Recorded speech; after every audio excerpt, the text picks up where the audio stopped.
Ang kalooban po ng ating Panginoong Diyos ay pag-isahin ang lahat ng mga tao sa ating Panginoong Sukristo sa paraan na maipailalim niya sa ating Panginoong Hesukristo. Paano po kaya matutupad ang kaloobang ito ng ating Panginoong Diyos? Na tayo ay matipon sa ating Panginoong Sukristo? Pakinggan ninyo, dito po sa Roma, sa 12, ang talata po ay 4 hanggang 5, ganito ang pagtuturo sa atin ni Apostol Pablo. Pakinggan po ninyo ito. Ang katawan ay binubuo ng maraming bahagi at hindi pare-pareho ang gawain ng bawat isa.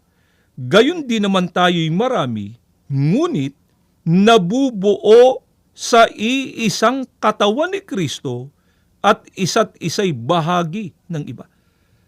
Paano po matitipon o magiging isa ang mga tao sa ating Panginoong Hesukristo?